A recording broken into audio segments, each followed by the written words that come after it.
ನವೆಂಬರ್ನಲ್ಲಿ ರಾಜಕೀಯ ಕ್ರಾಂತಿ ಆಗುತ್ತೆ, ರಾಜ್ಯ ರಾಜಕೀಯದಲ್ಲಿ ದೊಡ್ಡ ಮಟ್ಟದ ಬದಲಾವಣೆ ಆಗುತ್ತೆ ಅನ್ನೋ ನಿಟ್ಟಿನಲ್ಲಿ ಸಾಕಷ್ಟು ಚರ್ಚೆಗಳು ಕೂಡ ಇರುವಂಥದ್ದು. ಅದರಲ್ಲೂ ಕೂಡ ಕಾಂಗ್ರೆಸ್ನಲ್ಲಿ ನಾಯಕತ್ವದ ಬದಲಾವಣೆ ಕ್ರಾಂತಿ ಆಗುತ್ತೆ, ಅಧಿಕಾರದ ಹಂಚಿಕೆ ಕ್ರಾಂತಿ ಆಗುತ್ತೆ ಅನ್ನೋ ನಿಟ್ಟಿನಲ್ಲಿ ಸಾಕಷ್ಟು ಚರ್ಚೆ ಮತ್ತು ಮಹತ್ವ ಕೂಡ ಇರುವಂಥದ್ದು. ಹಾಗಾಗಿ ಈ ಚರ್ಚೆಗಳ ಬೆನ್ನಲ್ಲೀಗ ಏನು ನವೆಂಬರ್ ಕ್ರಾಂತಿ ಬೆನ್ನಲ್ಲೀಗ ಸಚಿವ ಸತೀಶ್ ಜಾರಕಿಹೊಳಿ ಅವರು ದೆಹಲಿ ದಂಡಯಾತ್ರೆಯನ್ನು ಕೂಡ ಮಾಡ್ತಿರುವಂಥದ್ದು. ಅದು ಕೂಡ 3 ದಿನಗಳ ಕಾಲ ಸಚಿವ ಸತೀಶ್ ಜಾರಕಿಹೊಳಿ ಅವರು ದೆಹಲಿ ಪ್ರವಾಸವನ್ನು ಕೂಡ ಕೈಗೊಂಡಿರುವಂಥದ್ದು. ಅದು ಕೂಡ DKC ಅವರು ಕೂಡ ದೆಹಲಿ ಭೇಟಿಯನ್ನು ಮಾಡಿದರು. DKC ಭೇಟಿ ನಂತರ ಈಗ ಸತೀಶ್ ಜಾರಕಿಹೊಳಿ ಅವರು ಕೂಡ ಈಗ ದೆಹಲಿಗೆ ಹೋಗ್ತಾ ಇರುವುದು ಸಾಕಷ್ಟು ಕುತೂಹಲಕ್ಕೆ ಕೂಡ ಕಾರಣ ಆಗ್ತಿರುವಂಥದ್ದು. ಯಾಕೆಂದರೆ ಕಳೆದ ಹಲವಾರು ದಿನಗಳಿಂದ ಕೂಡ ಸಾಕಷ್ಟು ಚರ್ಚೆಗಳಾಗ್ತಿದೆ. ನವೆಂಬರ್ ಕ್ರಾಂತಿ ಆಗುತ್ತೆ, ಡಿಸೆಂಬರ್ ಕ್ರಾಂತಿ ಆಗುತ್ತೆ, ಸೆಪ್ಟೆಂಬರ್ ಕ್ರಾಂತಿ ಆಗುತ್ತೆ ಅನ್ನೋ ಸೆಪ್ಟೆಂಬರ್ ಆಯಿತು, ಅಕ್ಟೋಬರ್ ಆಯಿತು, ಈಗ ನವೆಂಬರ್ ಕ್ರಾಂತಿ ಚರ್ಚೆ ಇರುವಂಥದ್ದು. ಈ ಒಂದು ಸಂದರ್ಭದಲ್ಲಿ ಅಧಿಕಾರ ಹಂಚಿಕೆ ಆಗುತ್ತೆ ಮತ್ತು ಅಧಿಕಾರದ ನಾಯಕತ್ವ ಕಾಂಗ್ರೆಸ್ನಲ್ಲಿ ನಾಯಕತ್ವ ಬದಲಾವಣೆ ಆಗುತ್ತೆ ಅನ್ನೋ ನಿಟ್ಟಿನಲ್ಲಿ ಸಾಕಷ್ಟು ಚರ್ಚೆ ಕೂಡ ಇರುವಂಥದ್ದು. ನವೆಂಬರ್ನಲ್ಲಿ ದೊಡ್ಡ ಮಟ್ಟದ ಕ್ರಾಂತಿ ಆಗುತ್ತೆ ಕಾಂಗ್ರೆಸ್ನಲ್ಲಿ ಅನ್ನೋ ನಿಟ್ಟಿನಲ್ಲಿ ಸಾಕಷ್ಟು ಚರ್ಚೆ ಇರೋದರಿಂದ ಈಗ ಸತೀಶ್ ಜಾರಕಿಹೊಳಿ ಅವರು 3 ದಿನಗಳ ಕಾಲ ದೆಹಲಿ ಪ್ರವಾಸವನ್ನು ಕೈಗೊಂಡಿರ್ತದೆ. 3 ದಿನಗಳಲ್ಲಿ ಅವರು ಯಾಕೆ ಪ್ರವಾಸವನ್ನು ಕೈಗೊಂಡಿದ್ದಾರೆ, ಈ ಒಂದು ಸಂದರ್ಭದಲ್ಲಿ ಯಾಕೆ ದೆಹಲಿ ಪ್ರವಾಸವನ್ನು ಕೈಗೊಂಡರು ಅನ್ನೋ ನಿಟ್ಟಿನಲ್ಲಿ ಸಾಕಷ್ಟು ಚರ್ಚೆ ಕೂಡ ಇರುವಂಥದ್ದು. ಜೊತೆಗೆ ಕುತೂಹಲಕ್ಕೂ ಕೂಡ ಈಗ ಕಾರಣ ಆಗಿರುವಂಥದ್ದು.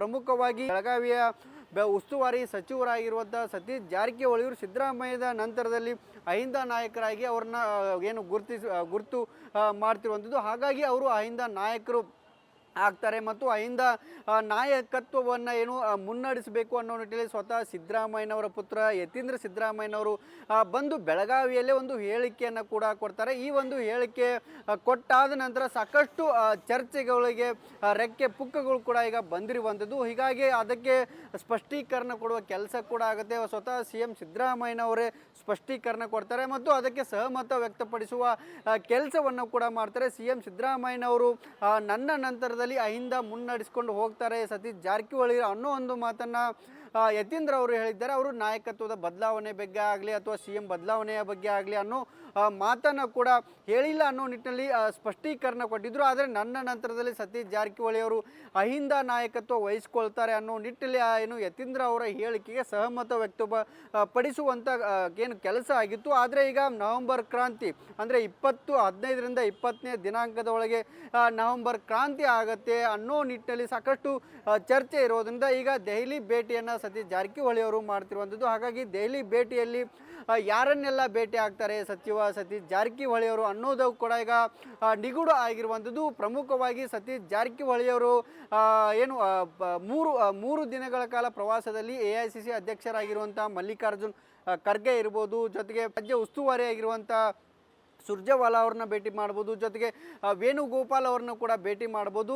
ಬೆಂಗಳೂರಿನಲ್ಲಿ ಆಗ್ತಿರುವಂಥ ರಾಜಕೀಯ ಬೆಳವಣಿಗೆ ಇರ್ಬೋದು ಅಥವಾ ರಾಜ್ಯ ರಾಜಕೀಯದಲ್ಲಿ ಆಗ್ತಿರುವಂಥ ಬೆಳವಣಿಗೆ ಬಗ್ಗೆ ಮಾಹಿತಿಯನ್ನು ಕೂಡ ರವಾನೆ ಮಾಡ್ಬೋದು. ಒಂದು ಕಡೆಯಿಂದ ಸತೀಶ್ ಜಾರಕಿಹೊಳಿ ಅವರೇ ಪ್ರವಾಸವನ್ನು ಕೈಗೊಂಡಿದ್ದಾರಾ ಅಥವಾ ಹೈಕಮಾಂಡ್ ಇವರನ್ನು ಏನಾದರೂ ಕರೆಸಿ ಮಾತನಾಡೋದಕ್ಕೆ ಕರೆಸಿತ್ತ ಅನ್ನೋದ್ರ ಬಗ್ಗೆ ಸತೀಶ್ ಜಾರಕಿಹೊಳಿ ಅವರೇ ಕೂಡ ಇದಕ್ಕೆ ಸ್ಪಷ್ಟನೆ ಕೊಡುವ ಕೆಲಸವನ್ನು ಕೂಡ ಮಾಡಬೇಕು. ನಾಳೆಯಿಂದ 3 ದಿನಗಳ ಕಾಲ ಸತೀಶ್ ಜಾರಕಿಹೊಳಿ ಅವರು ಪ್ರಮುಖವಾಗಿ ದೆಹಲಿ ಪ್ರವಾಸವನ್ನು ಕೈಗೊಂಡಿದ್ದು ಅದರಲ್ಲಿ ಪ್ರಮುಖವಾಗಿ ಏನೆಲ್ಲ ಚರ್ಚೆಗಳು ಆಗ್ಬಹುದು ಅನ್ನೋದನ್ನು ನೋಡೋದಾದರೆ, ಒಂದು ನವೆಂಬರ್ನಲ್ಲಿ ನಾಯಕತ್ವ ಬದಲಾವಣೆ ಅನಿವಾರ್ಯತೆ ಬಂದಂಥ ಸಂದರ್ಭದಲ್ಲಿ ಏನು ಮಾಡ್ಬೋದು, ಜೊತೆಗೆ ಅದನ್ನು ಒಪ್ಪಿಕೊಳ್ಬೇಕಾ ಅಥವಾ ಬೇಡ ಅನ್ನೋದರ ಬಗ್ಗೆ ಅದು ಕೂಡ ಅಲ್ಲಿ ಚರ್ಚೆ ಆಗ್ಬೋದು. ಜೊತೆಗೆ ನಾಯಕತ್ವ ಬದಲಾವಣೆ ಅಥವಾ ಅಧಿಕಾರ ಹಂಚಿಕೆಯನ್ನು ಮಾಡೋದಕ್ಕೆ ಹೈಕಮಾಂಡ್ ಮುಂದಾದರೆ ಅದಕ್ಕೆ ನಮ್ಮ ನಡೆ ಏನಿರಬೇಕು ಅನ್ನೋ ಒಂದು ಸಂದೇಶವನ್ನು ಸತೀಶ್ ಜಾರಕಿಹೊಳಿ ಅವರು ಕೊಡೋದಕ್ಕೆ ಮುಂದಾಗಿದ್ದಾರೆ ಅನ್ನೋದು ಕೂಡ ಇಲ್ಲಿ ಸಸ್ಪೆನ್ಸ್ ಆಗಿರುವಂಥದ್ದು. ಪ್ರಮುಖವಾಗಿ ಈಗ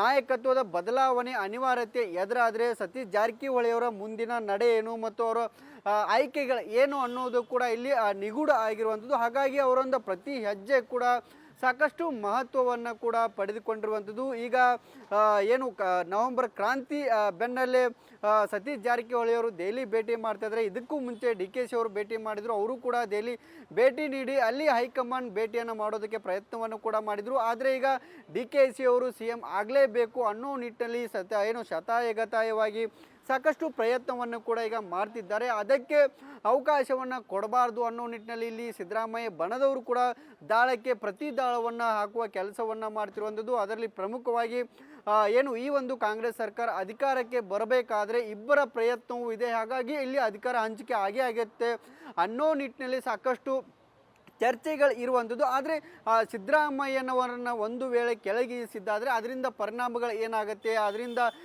ಏನು ಕಾಂಗ್ರೆಸ್ನಲ್ಲಿ ಏನು ಆಗ್ಬೋದು. ಹಾಗಾಗಿ ಇಲ್ಲಿ ಹೈಕಮಾಂಡ್ ಎಲ್ಲವನ್ನು ಅವಲೋಕಿಸಿ ಇಲ್ಲಿ ಒಂದು ನವೆಂಬರ್ ಕ್ರಾಂತಿ ಏನಿದೆ, ಇದು ಅಧಿಕಾರದ ಹಂಚಿಕೆ ಏನಿದೆ, ಇದರಲ್ಲಿ ಒಂದು ಸ್ಪಷ್ಟವಾದಂಥ ನಿರ್ಧಾರವನ್ನು ಕೈಗೊಳ್ಳುವ ಸಾಧ್ಯತೆ ಇರುವಂಥದ್ದು. ಹಾಗಾಗಿ ಇಲ್ಲಿ ಸಾಕಷ್ಟು ಜನರು ಕೂಡ ಈಗ ದೆಹಲಿ ಪ್ರವಾಸವನ್ನು ಮಾಡ್ತಿದ್ದಾರೆ ಮತ್ತು ಪ್ರಮುಖವಾಗಿ ಸಿದ್ದರಾಮಯ್ಯನವ್ರನ್ನ ಒಂದು ವೇಳೆ ಕೆಳಗಿಳಿಸಬೇಕಾದಂಥ ಅನಿವಾರ್ಯತೆ ಎದುರಾದರೆ ಹೈಕಮಾಂಡ್ ಏನು ಮಾಡುತ್ತೆ ಮತ್ತು ಅವರ ಬೆಂಬಲಿಗರನ್ನು ನಾವು ಹೇಗೆ ಸಂತೃಪ್ತಿಯನ್ನು ಪಡಿಸಬೇಕು ಅನ್ನೋ ನಿಟ್ಟಿನಲ್ಲಿ ಚರ್ಚೆ ಕೂಡ ಇರಬಹುದು ಅನ್ನೋ ನಿಟ್ಟಿನಲ್ಲಿ ಮಾತುಗಳು ಕೂಡ ಇರುವಂಥದ್ದು. ಹಾಗಾಗಿ ಸತೀಶ್ ಜಾರಕಿಹೊಳಿ ಏನಿದ್ದಾರೆ ಇವರು ಒಂದು ಕಡೆ ಅವರನ್ನು ಬೆಂಬಲಿಸಿ ಅಂದರೆ ಅವರ ಬಂಟನಾಗಿ ಏನು ಹೈಕಮಾಂಡನ್ನು ಭೇಟಿ ಮಾಡೋದಕ್ಕೆ ಹೋಗ್ತಿದ್ದಾರೆ ಅನ್ನೋ ಮಾಹಿತಿ ಇರುವಂಥದ್ದು. ಅವರು ಸ್ಪಷ್ಟನೆ ಕೊಡುವ ಕೆಲಸವನ್ನು ಮಾಡಿದರೆ ಅಂದರೆ ನಾನು ವೈಯಕ್ತಿಕವಾಗಿ ಹೋಗ್ತಾ ಇದ್ದೇನೆ ಅಂತ ಹೇಳಿದರೂ ಕೂಡ ದೆಹಲಿಗೆ ಹೋಗ್ತಾರೆ ಅಂದರೆ ಅಲ್ಲಿ ರಾಜಕೀಯ ಚರ್ಚೆಗಳು, ಒಂದಿಷ್ಟು ಚರ್ಚೆಗಳು ಆಗ್ತವೆ, ಅಲ್ಲಿ ಮಾತುಕತೆಗಳು ಆಗ್ತವೆ, ಏನೇನು ಇಲ್ಲಿ ಬೆಳವಣಿಗೆಗಳು ಏನಾಗ್ತಿದೆ ಅನ್ನೋದನ್ನು ಮಾಹಿತಿ ರವಾನಿಸುವ ಕೆಲಸ ಕೂಡ ಆಗುತ್ತೆ. ಆದರೆ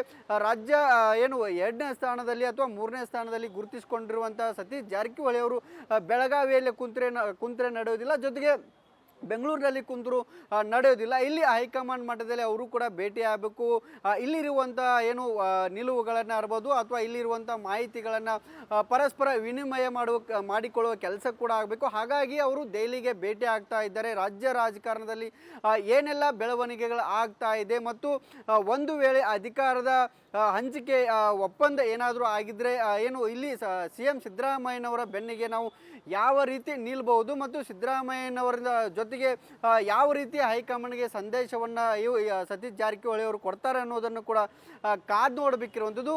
ಏನು ದಿನದಿಂದ ದಿನಕ್ಕೆ ಅಥವಾ ಈ ಒಂದು ರಾಜಕೀಯ ಸಾಕಷ್ಟು ಬೆಳವಣಿಗೆಗಳಾಗ್ತದೆ. ಆದರೆ ಸೈಲೆಂಟಾಗಿ DK ಶಿವಕುಮಾರ್ ಅವರು ಸಾಕಷ್ಟು ಪ್ರಯತ್ನವನ್ನು ಮಾಡ್ತಿದ್ದಾರೆ ಅನ್ನೋ ನಿಟ್ಟಿನಲ್ಲಿ ಚರ್ಚೆ ಕೂಡ ಇರುವಂಥದ್ದು. ಹಾಗಾಗಿ ಇದೇ ಅವಧಿಯಲ್ಲಿ DK ಅವರು ಸ್ವತಃ CM ಆಗಲೇಬೇಕು ಅನ್ನೋ ನಿಟ್ಟಿನಲ್ಲಿ ಹೈಕಮಾಂಡ್ ಮಟ್ಟದಲ್ಲಿ ಸಾಕಷ್ಟು ಪ್ರಯತ್ನವನ್ನು ಮಾಡ್ತಿದ್ದಾರೆ. ಆದರೆ ಅದಕ್ಕೆ ಅವಕಾಶವನ್ನೇ ಕೊಡಬಾರ್ದು ಅನ್ನೋ ನಿಟ್ಟಿನಲ್ಲಿ ಇಲ್ಲಿ CM ಸಿದ್ದರಾಮಯ್ಯನವರ ಬಣದವರು ಸಾಕಷ್ಟು ರಣತಂತ್ರವನ್ನು ಕೂಡ ಈಗ ಹೆಣ್ತಾ ಇರುವಂಥದ್ದು. ಅದರಲ್ಲಿ ಪ್ರಮುಖವಾಗಿ ಗಮನಿಸಬೇಕಾದಂದರೆ 2028ಕ್ಕೂ ನಮಗೆ CM ಸಿದ್ದರಾಮಯ್ಯನವರ ಅವಶ್ಯಕತೆ ಇದೆ, ಅನಿವಾರ್ಯತೆ ಇದೆ ಅನ್ನೋ ಒಂದು ಮಾತನ್ನು ಸಾಕಷ್ಟು ಮಂತ್ರಿಗಳು ಕೂಡ ಹೇಳ್ತಿದ್ದಾರೆ, ಜೊತೆಗೆ ಸಾಕಷ್ಟು ಸಚಿವರು ಕೂಡ ಹೇಳ್ತಿರುವಂಥದ್ದು, ಶಾಸಕರು ಕೂಡ ಸಿದ್ದರಾಮಯ್ಯ ಪರವಾಗಿ ಬ್ಯಾಟನ್ನು ಬೀಸ್ತಾ ಇದ್ದಾರೆ. ಹಾಗಾಗಿ ಇದು ಹೈಕಮಾಂಡ್ಗೆ ತಲೆನೋವು ಆಗಿರುವಂಥದ್ದು. ಹೀಗಾಗಿ ಸಿದ್ದರಾಮಯ್ಯನವ್ರನ್ನ ಬದಲಾವಣೆ ಮಾಡೋದು ಅಷ್ಟೊಂದು ಸುಲಭದ ಕೆಲಸ ಅಲ್ಲ, ದೊಡ್ಡ ಕಷ್ಟದ ಕೆಲಸ ಮತ್ತು ಗೂಡಿಗೆ ಕೈ ಹಾಕಿದಂಥ ಪರಿಸ್ಥಿತಿ ನಿರ್ಮಾಣ ಆಗೈತೆ. ಅದಕ್ಕೆ ಮುಂಚೆ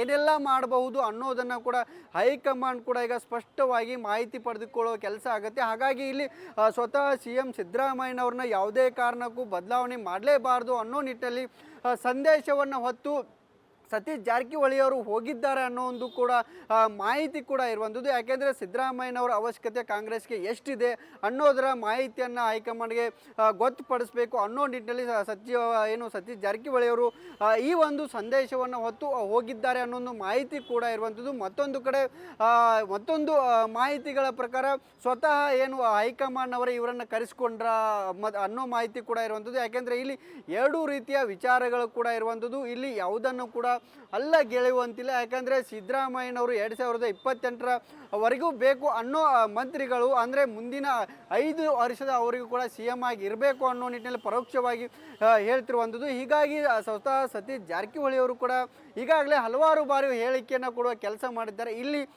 ಏನು ನಾಯಕತ್ವ ಏನು ಬದಲಾವಣೆ ಇರ್ಬೋದು ಅಥವಾ ಅಧಿಕಾರ ಹಂಚಿಕೆ ಬಗ್ಗೆ ಗೊಂದಲಗಳು ಏನಾಗ್ತಿದೆ ಅದಕ್ಕೆ ತೆರೆ ಎಳೆಯುವ ಕೆಲಸ ಆಗಬೇಕು ಅನ್ನೋ ನಿಟ್ಟಿನಲ್ಲಿ ಹೇಳಿಕೆಯನ್ನು ಕೊಟ್ಟಿರುವಂಥದ್ದು. ಆದರೆ ಈವರೆಗೂ ಹೈಕಮಾಂಡ್ ಈ ಅಧಿಕಾರ ಹಂಚಿಕೆ ಇರ್ಬೋದು ಅಥವಾ ನಾಯಕತ್ವದ ಬದಲಾವಣೆ ವಿಚಾರದಲ್ಲಿ ಯಾವುದೇ ರೀತಿಯಾದಂಥ ಗುಟ್ಟನ್ನು ಬಿಟ್ಕೊಡ್ತಾ ಇಲ್ಲ. ಆದರೆ ನವೆಂಬರ್ ಅಂತ್ಯಕ್ಕೆ ಅದನ್ನು ಯಾವ ರೀತಿ ಅದನ್ನು ಹೇಳುತ್ತೆ ಮತ್ತು ಇಲ್ಲಿ ಒಂದು ವೇಳೆ CM ಸಿದ್ದರಾಮಯ್ಯನವ್ರನ್ನ ಮುಂದುವರಿಸಬೇಕು ಅನ್ನೋ ನಿರ್ಧಾರ ನಿರ್ಧಾರವನ್ನು ಕೈಗೊಳ್ಳುತ್ತಾ ಅಥವಾ ಅವರನ್ನು ಕೈ ಬಿಟ್ಟು ಡಿ ಕೆ ಶಿ ಅವ್ರನ್ನ ಸಿ ಎಂ ಮಾಡ್ಬೇಕನ್ಸುತ್ತಾ ಅನ್ನೋ ಚರ್ಚೆ ಕೂಡ ಇರುವಂಥದ್ದು. ಅದರ ಯಾವ ನಿರ್ಧಾರವನ್ನು ಹೈಕಮಾಂಡ್ ತೆಗೆದುಕೊಳ್ಳುತ್ತೆ ಅನ್ನೋದನ್ನು ಕೂಡ ಇಲ್ಲಿ ಕಾದು ನೋಡಬೇಕಿರುವಂಥದ್ದು. ಯಾಕಂದರೆ ಇಲ್ಲಿ ಈ ಒಂದು ಅವಧಿಲಿ ನವೆಂಬರ್ ಅಂದರೆ 2.5 ವರ್ಷಗಳು ತುಂಬ್ತಾ ಇದೆ. 2 ವರ್ಷಗಳು ತುಂಬಿದ ಸಂದರ್ಭದಲ್ಲಿ ಡಿ ಕೆ ಶಿ ಅವರಿಗೆ ಸಿ ಎಂ ಪಟ್ಟವನ್ನು ಕಟ್ತಾರೆ ಅನ್ನೋ ನಿಟ್ಟಲ್ಲಿ ಚರ್ಚೆ ಕೂಡ ಇರುವಂಥದ್ದು. ಹಾಗಾಗಿ ಒಂದು ವೇಳೆ ಅವರಿಗೆ ಸಿ ಎಂ ಪಟ್ಟವನ್ನು ಕಟ್ಟದೇ ಇದ್ದರೆ ಅವರ ನಡೆ ಏನಾಗಿರುತ್ತೆ, ಒಂದು ವೇಳೆ ಸಿ ಎಂ ಸಿದ್ದರಾಮಯ್ಯನವರ ಮುಂದುವರೆದ ಡಿ ಕೆ ಶಿ ಅವರ ನಡೆ ಏನಾಗುತ್ತೆ, ಸಿದ್ದರಾಮಯ್ಯನವ್ರನ್ನ ಕೆಳಗಿಳಿಸಿದರೆ